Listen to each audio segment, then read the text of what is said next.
ಮಾಜಿ ಪ್ರಧಾನಿ ಎಚ್.ಡಿ. ದೇವೇಗೌಡ ಅವರ ಪತ್ನಿ ಚೆನ್ನಮ್ಮ ಈ ನಿಧನವನ್ನು ಅವರ ಸಂಬಂಧಿಕರು ಹಾಗೂ ಅವರ ಆಪ್ತರಾಗಿದ್ದರು ಅರ್ಗಿಸ್ಗಳು ಸಹ ಸಾಧ್ಯವಾಗ್ತಿಲ್ಲ. ಅವರ ಕುಟುಂಬದೊಂದಿಗೆ ಅತ್ಯಂತ ಆತ್ಮೀಯ ಸಂಬಂಧವನ್ನು ಹೊಂದಿದ್ದಂತಹ ವೈ.ಎಸ್.ವಿ. ದತ್ತ ಅವರು ಈಗ ನಮ್ಮ ಜೊತೆ ಇದ್ದಾರೆ. ಮಾಜಿ ಶಾಸಕರಾದಂಥ ವೈ.ಎಸ್.ವಿ. ದತ್ತ ಅವ್ರನ್ನ ಈಗ ಮಾತಾಡ್ತೀನಿ. ಸರ್, ಚೆನ್ನಮ್ಮ ಅವರು ಅವರ ಕುಟುಂಬದವ್ರಿಗೆ ನೀವು ಅತ್ಯಂತ ಆಪ್ತೇಷ್ಟರಾಗಿದ್ರಿ. ಈಗ ಅವರು ಇಲ್ಲ ಅನ್ನೋದನ್ನ ನೀವು ಹೇಗೆ ನೆನಪು ಮಾಡ್ಕೊತೀರಿ ಸರ್? ಹೇಗೆ ಇದು ಮಾಡ್ಕೊತೀರಿ ಸರ್? ನನಗೆ ಏನು ಹೇಳೋಕ್ಕೂ ತೋಚ್ತಾ ಇಲ್ಲ. ಯಾಕೆಂತಂದರೆ ಚೆನ್ನಮ್ಮನವರು 6 ಜನ ಮಕ್ಕಳಿಗಷ್ಟೇ ತಾಯಿಯಾಗಿತ್ತಿಲ್ಲ, ನಮ್ಮಂಥ ನೂರಾರು ಜನ, ಸಾವಿರಾರು ಜನಕ್ಕೂ ತಾಯಿಯಾಗಿದ್ದರು. ಅದರಲ್ಲೂ ನನ್ನ ಮತ್ತು ದೇವೇಗೌಡರ ಬಾಂಧವ್ಯ 50 ವರ್ಷಗಳಷ್ಟು ತಂದೆ ಮಗನ ಬಾಂಧವ್ಯ. ನಾನಂತೂ ದೇವೇಗೌಡರ ಜೊತೆಯಲ್ಲಿ ಇಡೀ ರಾಜ್ಯ ಸುತ್ತಿದ್ದೀನಿ, ಅವ್ರ ಜೊತೆ ಕಷ್ಟ ಸುಖ ಹಂಚ್ಕೊಂಡಿದ್ದೀನಿ. ಅವರ ರಾಜಕಾರಣದ ಏಳು ಬೀಳುಗಳಲ್ಲೂ ಕೂಡ ನಾನು ಅವ್ರ ಜೊತೆಗೆ ನಿಂತ್ಕೊಂಡವನು. ಆ ಎಲ್ಲ ದಿನಗಳಲ್ಲೂ ಕೂಡ ದೇವೇಗೌಡರು ವಿರೋಧ ಪಕ್ಷದ ನಾಯಕರಿಂದ ಮಾಜಿ ಪ್ರಧಾನಿಯಾಗಿ ರಾಜ್ಯಸಭಾ ಸದಸ್ಯರಾಗುವವರೆಗೆ ನಾನು ಆ ಕುಟುಂಬದ ಒಳಗಡೆ ಒಬ್ಬ ಮಗನಾಗಿ ಬಂದಿದ್ದೀನಿ. ಆಗಲಿಂದಲೂ ಕೂಡ ನನಗೆ ಗೌಡ್ರು ಎಷ್ಟು ಹತ್ತಿರ, ಎಷ್ಟು ಆತ್ಮೀಯರೋ ಅಷ್ಟೇ ಮಾತೃಹೃದಯಿ ಚೆನ್ನಮ್ಮನವರು ಕೂಡ. ನನ್ನನ್ನು ಮನೆ ಮಗನ ಥರನೇ ನೋಡಿಕೊಂಡ್ರು, ಬೆಳೆಸಿದರು, ತಮ್ಮ ಕೈಯಿಂದ ಅನ್ನ ಹಾಕಿದರು. ಎಷ್ಟು ದಿನಗಳ ಲೆಕ್ಕ ಇಲ್ಲ ಅವ್ರ ಮನೇಲಿ ಊಟ ಮಾಡಿರೋದು. ಮತ್ತು ಅವರ ಗುಣ ಹೇಗಪ್ಪ ಅಂದರೆ, ಅಪ್ಪಟ ಗ್ರಾಮೀಣ ಹೆಣ್ಣುಮಗಳು, ಒಬ್ಬ ಪ್ರಧಾನಮಂತ್ರಿ ಹೆಂಡತಿ, ಒಬ್ಬರು ಮುಖ್ಯಮಂತ್ರಿ ಹೆಂಡತಿ, ಮಗ ಮುಖ್ಯಮಂತ್ರಿ, ಆ ಹಮ್ಮು ಬಿಮ್ಮು ಇತ್ತಿಲ್ಲ. ಇವತ್ತೊಬ್ಬರು ಜಿಲ್ಲಾ ಪಂಚಾಯತಿ ಮೆಂಬರ್ ಹೆಂಡತಿನ ಒಬ್ಬ ಮತದಾರ ಮಾತಾಡಿಸೋದು ಕಷ್ಟ. ಅಂಥದ್ರೊಳಗಡೆ ದೇವೇಗೌಡರು ರಾಜಕಾರಣದಲ್ಲಿ ದೇವೇಗೌಡರು ಬ್ಯುಸಿಯಾಗಿದ್ದರೂ ಮನೆಗೆ ಬರುವಂಥ ಹಳ್ಳಿಯವ್ರನ್ನ, ಹೊಳೆ ನರಸೀಪುರದಿಂದ ಬಂದರು ಅಂದರೆ ಆಯಿತು, ನೀನು ಹಳೆಕೋಟೆನಲ್ವೇ, ನೀನು ಮೊಸಳೆ ಹೊಸಳ್ಳಿಯವನಲ್ವೇ, ಮುತ್ತಿಗೆ ಹಿರೇಹಳ್ಳಿಯವನಲ್ವೇ, ಹೆಸರಿಡಿದು ಕರೆದು ಉಪಚಾರ ಮಾಡುವಷ್ಟು ಅವರು ಗಮನ ತಗೋತಾಯಿದ್ರು. ಹಾಗಾಗಿ ಗೌಡರು 62, 67, 72, 78, 83, 85 6 ಸಲ ಈ ಕ್ಷೇತ್ರದಿಂದ, ನಾವು ನಿಂತಿರೋ ನೆಲ ಈ ಕ್ಷೇತ್ರದಿಂದ MLA ಗೆದ್ದವರು. ಅಷ್ಟು ಸಲ ಜನ ಗೌಡ್ರನ್ನ ಗೆಲ್ಲಿಸ್ತಿದ್ರು ಅಂದರೆ ಅದನ್ನೆಲ್ಲ ಯಾಕೆ ಕಾರಣ ಅಂದರೆ, ಹಿಂದ್ಗಡೆ ಒಂದು ದೊಡ್ಡ ಶಕ್ತಿ ಇತ್ತು, ಅದು ಚೆನ್ನಮ್ಮ. ಅವ್ಯಕ್ತವಾದ ಅದೃಶ್ಯವಾದಂಥ ಶಕ್ತಿನೂ ಹೌದು, ದೈವಶಕ್ತಿನೂ ಹೌದು. ದೇವೇಗೌಡರಿಗೆ ಒಳ್ಳೆಯದು. ಇಡೀ ಮನೆಗೆ ಬರೋರನ್ನೆಲ್ಲ ಅವರೇ ಆಚರಣೆ ಮಾಡೋದು. ನನಗೆ ದೇವೇಗೌಡರಿಗೆ ಬಹಳ ಆತ್ಮೀಯವಾದ ಸಂಬಂಧ. ನಾನೆಲ್ಲರೂ ದೇವೇಗೌಡರು ಮನೆಗೆ ಹೋಗೋದು ಒಂದು 2 ತಿಂಗಳಿಗೆ ಯಾವುದೋ ಕಡೂರು ಕ್ಷೇತ್ರ ಅಂತ ನಾನು ಮರ್ತುಬಿಟ್ಟು ಗೌಡ್ರ ಮನೆಗೆ ಹೋಗೋದು ಗ್ಯಾಪ್ ಆಗ್ಬಿಟ್ರೆ ಗೌಡ್ರು ಹಂಬಲಿಸೋರು, ದತ್ತ ಬಂದಿಲ್ಲ ಅಂತ. ಆಗ ತಕ್ಷಣ ಚೆನ್ನಮ್ಮನವ್ರು ನನಗೆ ಫೋನ್ ಮಾಡೋರು, ನೀನು ಯಾಕೆ ಮನೆ ಕಡೆ ಬಂದಿಲ್ಲ, ಗೌಡ್ರು ಸಪ್ಪಗಿದ್ದಾರೆ ಅಂತ. ನಾನು ಗೌಡ್ರನ್ನ ಇಲ್ಲ ನಾಳೆ ಬರ್ತೀನಿ ಅಂತೇಳಿ ಹೋಗಿ ರಾತ್ರಿ ಗೌಡ್ರ ಹೆಂಡತಿ, ಅದೊಂದು ಪದ್ಧತಿ. ಗೌಡ್ರು ಎಷ್ಟೇ ಬ್ಯುಸಿಯಾಗಿದ್ದರೂ ರಾತ್ರಿ ಹೊತ್ತಿನ ಊಟ ಗೌಡ್ರು ಚೆನ್ನಮ್ಮ ಗೌಡ್ರ ಹೆಂಡತಿ ಇಬ್ಬರು ಒಟ್ಟಿಗೆ ಮಾಡೋದು. ನನಗೆ ಗೊತ್ತು ಅವರಿಬ್ಬರು ಒಟ್ಟಿಗೆ ಊಟ ಮಾಡೋ ಟೈಮು.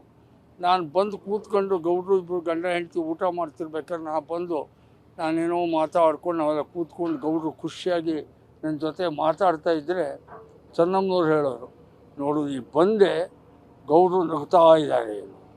ಅಷ್ಟು ಹಚ್ಚಿಕೊಂಡಿದ್ವಿ ನಾವೆಲ್ಲ. ಆಮೇಲೆ ಆ ಮಹಾತಾಯಿ ಅಂಥವ್ರು ಅಂದರೆ ಹಳ್ಳಿಯ ಬದುಕನ್ನು ಕೊನೆವರೆಗೂ ಬಿಟ್ಕೊಳ್ಳಿಲ್ಲ. ಪ್ರಧಾನಮಂತ್ರಿ ಹೆಂಡತಿ ಆದರೂ ಹಳ್ಳಿ ಪದ್ಧತಿನ ಬಿಟ್ಕೊಳ್ಳೇ ಇಲ್ಲ. 83ರಲ್ಲಿ ಫಸ್ಟ್ ಟೈಮ್ ದೇವೇಗೌಡರು ಮಿನಿಸ್ಟರ್ ಆದರು. ಕ್ವಾರ್ಟರ್ಸ್ ಕೊಟ್ಟರು ದೇವೇಗೌಡರಿಗೆ ಕ್ರೆಸೆಂಟ್ ರೋಡಲ್ಲಿ. ಅಲ್ಲಿ 2 ಹಸು ತಗೊಂಬಂದು ಕಟ್ಕೊಂಡಿದ್ರು ಚೆನ್ನಮ್ಮನವರು. ಯಾಕೆಂದರೆ ಆ ಹಳ್ಳಿಯ ಬದುಕಿನ ಜೊತೆ ಹಾಗೆ ಬೆಳೆದು ಬಂದಿದ್ದರು, ಅದನ್ನು ಬಿಟ್ಕೊಡೋಕ್ಕಾಗಲ್ಲ ಅಂತ ಅಲ್ಲಿ ಕಟ್ಕೊಂಡು ಗೋಪೂಜೆ ಮಾಡೋರು. ಅಷ್ಟು ಸಾತ್ವಿಕ ಸಂಸ್ಕಾರವಂತ ಹೆಣ್ಣುಮಗಳು.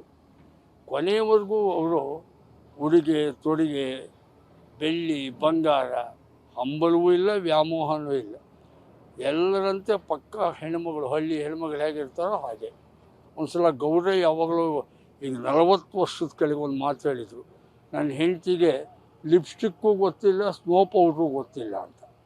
ಆ ಮಟ್ಟಿಗೆ ಸರಳವಾದ ಬದುಕನ್ನು ನಡೆಸ್ತೋರು ಆ ಮಹಾತಾಯಿ. ಇವತ್ತು ಭಾಳ ಜನ MLA ಹೋಗಿದ್ದಾರೆ, ಭಾಳ ಜನ ಮಂತ್ರಿಗಳಾಗಿ ಹೋಗಿದ್ದಾರೆ, ಕಾಂಗ್ರೆಸ್ ಪಾರ್ಟಿಲಿದ್ದಾರೆ, JDS ಪಾರ್ಟಿಲಿದ್ದಾರೆ, BJP ಪಾರ್ಟಿಲಿದ್ದಾರೆ, ಎಲ್ಲ ಪಾರ್ಟಿಗಳಲ್ಲೂ ಭಾಳ ಜನ ಇದ್ದಾರೆ. ಮಂತ್ರಿಗಳಾಗಿದ್ದವರು, ಮುಖ್ಯಮಂತ್ರಿಗಳ ಮಟ್ಟಕ್ಕೆ ಬೆಳೆದವರು ಭಾಳ ಜನ ಇದ್ದಾರೆ. ಅಂತ ಎಲ್ಲ ರಾಜಕಾರಣಿಗಳು ಒಂದಲ್ಲ ಒಂದು ದಿನ ಚೆನ್ನಮ್ಮನವ್ರ ಕೈನಲ್ಲಿ ಊಟ ಮಾಡಿಕೊಂಡೇ ಹೋಗಿರೋರು. ಇನ್ನು ಇದಕ್ಕಿಂತ ಬೇರೆ ನಿದರ್ಶನ ಬೇಕಿಲ್ಲ. ಈಗ ಒಂದೆಡೆ ದೇವೇಗೌಡರು ಪ್ರಧಾನಿ ಆಗ್ತಾ ಹೋಗ್ತಾರೆ, ಕುಮಾರಸ್ವಾಮಿ ಅವರು ಮುಖ್ಯಮಂತ್ರಿ ಆಗ್ತಾ ಹೋಗ್ತಾರೆ, ರೇವಣ್ಣವರು ಮಿನಿಸ್ಟರ್ ಆಗ್ತಾರೆ. ಆದರೆ ಚೆನ್ನಮ್ಮವರು ಆರಂಭದಿಂದಲೂ ಕೊನೆ ದಿನದವರೆಗೂ ಚೆನ್ನಮ್ಮನವರೇ ಉಳ್ಕೊಬಿಟ್ರು. ಖಂಡಿತವಾಗಿ ನಾನು ಹೇಳಿದ್ನಲ್ಲ, ಈಗ ಸುಮ್ಮನೆ ನಾವು ಏನೋ ಒಂದು ಗ್ರಾಮ ಪಂಚಾಯತಿ ಅಧ್ಯಕ್ಷರಾದ್ರೇ ಎಷ್ಟೋ ಅಹಂಕಾರ ಬರುತ್ತೆ ಅಂತ ಜನ ಮಾತಾಡ್ತಾರೆ ಇವತ್ತಿನ ಕಾಲಘಟ್ಟದಲ್ಲಿ. ಇನ್ನು 50 ವರ್ಷ ದೇವೇಗೌಡರ ರಾಜಕಾರಣದಲ್ಲಿ 72 ವರ್ಷ ಅವರ ಧರ್ಮಪತ್ನಿಯಾಗಿ ಮಾಡ್ಕೊಂಡು ಬಂದವರು. 62ರಿಂದ ತನ್ನ ಗಂಡ MLA, ವಿರೋಧ ಪಕ್ಷದ ನಾಯಕ, ಕರ್ನಾಟಕ ರಾಜ್ಯದ ಉದ್ದಕ್ಕೂ ದೇವೇಗೌಡ ಅನ್ನೋ ಒಂದು ಹೆಸರು, ಜನತಾ ಪಕ್ಷದ ಅಧ್ಯಕ್ಷ, ಆಮೇಲೆ ಲೋಕೋಪಯೋಗಿ ಮಂತ್ರಿ, ಆಮೇಲೆ ಮುಖ್ಯಮಂತ್ರಿ, MP, ಪ್ರಧಾನಮಂತ್ರಿ. ಅವ್ರು ಹಾಗೇ ಇದ್ದರು. ದೇವೇಗೌಡರು ಪ್ರಧಾನಮಂತ್ರಿಯಾಗಿ ಹೋದಾಗ ಬೇಡ ಅಂತ ಹೇಳಿದವರು ಚೆನ್ನಮ್ಮನವರು, ನೀವೇನೇ ಆಗಲಿ ದಯವಿಟ್ಟು ಡೆಲ್ಲಿಗೆ ಹೋಗಬೇಡಿ, ಪ್ರಧಾನಮಂತ್ರಿ ಆಗಬೇಡಿ, ನಮಗಾಯಿತು ಕರ್ನಾಟಕ ಆಯಿತು, ನಮ್ಮ ಮನೆ ಆಯಿತು, ಹೊಳೆ ನರಸೀಪುರ ಆಯಿತು, ನಮಗೆ ನಮ್ಮ ರಾಜ್ಯ ಸಾಕು ಅಂತ ಹೇಳಿದವರು. ಅನಿವಾರ್ಯ ಗೌಡ್ರು ಹೋದರು. ನೀವು ಆ ಫೋಟೋ ನೋಡಬೇಕು. ದೇವೇಗೌಡರು ಪ್ರಧಾನಿಯಾಗಿ ಪ್ರಮಾಣ ವಚನ ಸ್ವೀಕಾರ ಮಾಡ್ತಿದ್ದಾರೆ. ರಾಷ್ಟ್ರಪತಿ ಶಂಕರ್ ದಯಾಳ್ ಶರ್ಮಾ ಪ್ರಮಾಣ ವಚನ ಬೋಧನೆ ಮಾಡ್ತಿದ್ದಾರೆ. ಫ್ರಂಟ್ ರೋ VVIP ರೋನಲ್ಲಿ ಸೋನಿಯಾ ಗಾಂಧಿ ಪಕ್ಕ ಚೆನ್ನಮ್ಮನವ್ರು ಕೂತಿದ್ದಾರೆ. ಆ ಹೆಣ್ಣುಮಗಳು ಪ್ರಧಾನಮಂತ್ರಿ ತನ್ನ ಗಂಡ ಪ್ರಮಾಣ ವಚನ ಸ್ವೀಕರಿಸ್ತಿದ್ದಾರೆ, ದೇಶದ ಪ್ರಧಾನಿಯಾಗಿ. ಆದರೂ ಆ ಮುಖದಲ್ಲಿ ಮುಗ್ಧವಾದಂಥ ಅಮಾಯಕ ಕಳೆ, ಮತ್ತು ಅಪ್ಪಟ ಹಳ್ಳಿಯ ಹೆಣ್ಣುಮಗಳ ಸೀರೆ ಕುಪ್ಸ, ಮತ್ತು ಅಲ್ಲಿ ಅಲಂಕಾರವೂ ಇಲ್ಲ, ಆಡಂಬರವೂ ಇಲ್ಲ. ಅದಕ್ಕೇನೆ ಹೇಳೋದು ಚೆನ್ನಮ್ಮ ಚೆನ್ನಮ್ಮನೇ. ಚೆನ್ನಮ್ಮವ್ರು ಇಲ್ಲದೆ ಇರೋದು ಒಂದು ರೀತಿ ಈಗ ದೇವೇಗೌಡರಿಗೆ ಇಂಥ ವಯಸ್ಸಲ್ಲಿ ಒಂದು ಆಗತ್ತಾ ಇದೆ. ಇನ್ನೊಂದೆಡೆ ರೇವಣ್ಣವರು ಬೆಳಗಿಂದಲೂ ಸಹ ಮಾತೇ ಆಡ್ತಿಲ್ಲ. ಮಾತಿದ್ರೆ ಅವರು ಅಳೋಕ್ಕೆ ಪ್ರಾರಂಭವನ್ನು ಮಾಡ್ತಾರೆ. ಅಷ್ಟೊಂದು ತನಕ ನಾನು ರೇವಣ್ಣನ ಸಮಾಧಾನ ಮಾಡೋದೇ ಆಯಿತು. ನನಗೆ ಸುಮಾರು ಹೊತ್ತು ಅವನಿಗೆ ಧೈರ್ಯ ಕೊಟ್ಟೆ. ನೀನು ಇದಾಗಬೇಡ, ಧೈರ್ಯವಾಗಿರು, ನಾವೆಲ್ಲ ಇರ್ತೀವಿ, ನಾವು ನಿಮ್ಮ ಅಣ್ಣಂದ್ರುಗಳೇ, ಧೈರ್ಯವಾಗಿರಪ್ಪ ಅಂತ ನಾನು ಇಷ್ಟೋ ತನಕ ರೇವಣ್ಣನಿಗೆ ಸಮಾಧಾನ ಮಾಡೋದೇ ಕಷ್ಟ ಆಗಿದೆ. ತುಂಬ ಹಚ್ಕೊಂಡಿದ್ದ ಚೆನ್ನಮ್ಮನವ್ರನ್ನ. ಹಾಗಾಗಿ ಅವನಿಗೆ ಕಷ್ಟ ನೆನ್ನಿಂದಲೂ ಹೊಳ್ತಾನೆ ಅವನು. ಆದರೆ ದೇವೇಗೌಡರಿಗೆ ನೆನ್ನೆ ನಾ ಭೇಟಿ ಮಾಡಿದ್ದೆ. ಚೆನ್ನಮ್ಮನವರ ಜೀವ ಶಿವೈಕ್ಯವಾಗೂ ಕೆಲವು ಗಂಟೆಗಳ ಮುಂಚೆ ನಾನು ಗೌಡರು 3/4 ಗಂಟೆ ಮಾತಾಡಿದ್ದೆ. ನಾನು ಗೌಡರು ಮನೆಗೆ ಹೋಗಿ ನಿನ್ನೆ 3/4 ಗಂಟೆ ನನ್ನ ಹತ್ರ ಮಾತಾಡಿಕೊಂಡು ಈಗ ಆಸ್ಪತ್ರೆಗೆ ಹೋಗ್ತೀನಿ ಕಣೋ, ಸಂಜೆ ಹೊತ್ತಿಗೆ ಚೇತರಿಕೆ ಆಗ್ಬೋದು ಅಂದರು. ನಾನು ಆವಾಗಲೇ ಗೌಡ್ರಿಗೆ ಒಂದು ಹೇಳಿದೆ, ನೀವು ಹಾಗೆ ಅಂದ್ಕೊಂಡು ಬೇಡ, ಮಾನಸಿಕವಾಗಿ ತಯಾರಾಗಿಬಿಡಿ, ಮೆಂಟಲ್ಲಾಗಿ ಪ್ರಿಪೇರ್ ಆಗಿ ಧೈರ್ಯ ತಂದ್ಕೊಂಬಿಡಿ. ಯಾಕೆಂದರೆ ನೀವೇ ಒಂದು ಸಲ ನನ್ನ ಹತ್ರ ಹೇಳಿದ್ರಿ, ಯಾರೋ ಜ್ಯೋತಿಷಿಗಳು ಹೇಳಿದ್ದಾರೆ ನನ್ನ ಹೆಂಡತಿ ದತ್ತ ಅದು ಮುತ್ತೈದೆ ಸಾವಾಗುತ್ತೆ ಅಂಥೇಳಿ. ಹಾಗಾಗಿ ಈಗಾದರೂ ಕೂಡ ನಾವು ಆ ಥರ ಸಂಭವಿಸಿದ್ರೂ ಸಮಾಧಾನ ತಂದ್ಕೊಳ್ಳಿ. ನಿಮ್ಮ ಕಣ್ಣು ಮುಂದೆ ಮುತ್ತೈದೆ ಸಾವು, ಯಾರಿಗಿಲ್ಲ ಇಂಥ ಪುಣ್ಯ, ಯಾರಿಗೂ ಉಂಟು. ಹಾಗಾಗಿ ಅಷ್ಟಕ್ಕೆ ಸಮಾಧಾನ ಪಟ್ಕೊಳ್ಳಿ. ಆದರೆ ಉಳಿದ್ರೆ ನಮ್ಮೆಲ್ಲರೂ ಖುಷಿ ಪುಣ್ಯ ಅಂತ. ಇಲ್ಲ, ಇನ್ನು 3 ದಿನದ ಹೊತ್ತಿಗೆ ಡಿಸ್ಚಾರ್ಜ್ ಆಗ್ಬೋದು ಕೊಡೋ ಅಂದರು. ಒಳ್ಳೆಯದು ಅಂದೆ. ನಾ ಕಡೂರಿಗೆ ಹೋಗೋಣ ಅಂದೆ. ಹೋಗು, ಇನ್ನೂ ತೊಂದರೆ ಇಲ್ಲ ಅಂದರು. ನಾನು ವಾಪಸ್ ಅವ್ರ ಹತ್ರ ಮಾತಾಡಿಕೊಂಡು ಕುಣಿಗಲ್ ಹತ್ರ ಬರೋ ಹೊತ್ತಿಗೆ ಸುದ್ದಿ ಬಂತು. ಅದರಿಂದ ಗೌಡ್ರಿಗೆ ನನಗೆ ಅದೇ ನೆನೆ ಹೇಳಿದೆ ಯಾವುದೋ ಟಿ ವಿ ಚಾನಲಲ್ಲಿ, ನನಗೀಗ ಆತಂಕ ಇರೋದು ಗೌಡ್ರ ಅವರ ಹಠ, ಛಲ, ಸಿಟ್ಟು, ಒಂದು ಸಲ ತೊಗೊಂಡ್ಬಿಟ್ರೆ ಹಿಡಿದಟ, ಅದೆಲ್ಲ ನೋಡಿರೋನು ನಾನು. ಅಂಥ ಗೌಡರು ಏನೇ ಬಂದರೂ ಮಾಡ್ತೀನಿ ಅಂತ ಜಯಿಸ್ತೀನಿ ಅನ್ಬೇಕಾದ್ರೆ ಅವರು ಧೈರ್ಯ, ನನ್ನ ಹೆಂಡತಿ ಮಾಡಿರೋ ಪೂಜೆ ಪುನಸ್ಕಾರ, ಅವಳು ನನಗೆ ಕೊಟ್ಟಿರೋ ಶಕ್ತಿ ಅನ್ನೋದ್ರ ಮೇಲೆ ಗೌಡರು ಅಷ್ಟರ ಮಟ್ಟಿಗೆ ಹೊರಗಡೆ ಹೋರಾಟ ಮತ್ತೊಂದು ಅನ್ನೋರು. ಈಗ ಆ ಶಕ್ತಿ ಸ್ವಲ್ಪ ಇಲ್ಲ ಅಂತಂದ ಮೇಲೆ ಗೌಡ್ರ ಮನಸ್ಥಿತಿ ಏನಾಗುತ್ತೆ ಅನ್ನೋದು ಸ್ವಲ್ಪ ನಮಗೆ ಆತಂಕ. ಆದರೆ ಗೌಡ್ರಿಗೆ ಎಲ್ಲೋ ಒಂದು ಕಡೆಯಲ್ಲಿ ಆ ತಾಯಿ ಇನ್ನೂ ಕೂಡ ನನ್ನ ಗಂಡನಿಗೆ ಒಳ್ಳೆಯದಾಗಬೇಕು ಅಂತಲೇ ಬಯಸ್ತಿದ್ದಾಳೆ.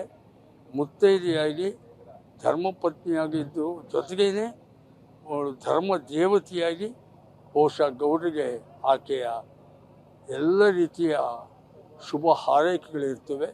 ಅದರ ಮೇಲೆ ಗೌಡರು ಧೈರ್ಯ ತಂದ್ಕೋತಾರೆ ಅಂತ ಅಂದ್ಕೊಂಡಿದ್ದೀನಿ. ಇದು ದೇವೇಗೌಡರ ಆಪ್ತರು ಹಾಗೂ ಮಾಜಿ ಶಾಸಕರಾದಂತಹ ವೈಎಸ್ ದತ್ತ ಅವರ ಮಾತುಗಳು. ಅವರು ಚೆನ್ನಮ್ಮವರೊಂದಿಗೆ ಅತ್ಯಾಪ್ತರ ಆಗಿದ್ದಂಥವರಲ್ಲಿ ಇವರು ಸಹ ಒಬ್ಬರು. ಅವರ ಜೊತೆ ಕಳೆದಂತಹ ಕೆಲವು ನೆನಪುಗಳನ್ನು ಮೆಲುಕು ಹಾಕಿದರು. ಚೆನ್ನಮ್ಮನವರು ಇಲ್ಲದೆ ಇರೋದು ದೇವೇಗೌಡರು ಒಂದು ರೀತಿ ಆತಂಕ, ಭಯ, ಏನು ಅವರು ಕುಗ್ಗಿ ಹೋಗ್ತಾರೆ ಅನ್ನೋ ಒಂದು ಆತಂಕ ನಮಗೆ ಈಗ ಕಾಡ್ತಾ ಇದೆ. ಆದರೆ ಚೆನ್ನಮ್ಮನವರ ಆಶೀರ್ವಾದ ಈಗಲೂ ಸಹ ಅವರ ಮೇಲಿದೆ ಅಂತ ಹೇಳಿ ಒಂದು ಭಾವುಕರಾಗಿ ಹೇಳ್ತಾ ಇರ್ತಕ್ಕಂಥದ್ದು. ಕ್ಯಾಮ್ರಾ ಪರ್ಸನ್ ನಾಗರ ಜೊತೆ ಶಶಿಧರ್ ಬಿಸಿ, ಪಬ್ಲಿಕ್ ಟಿವಿ, ಹರದನಹಳ್ಳಿ.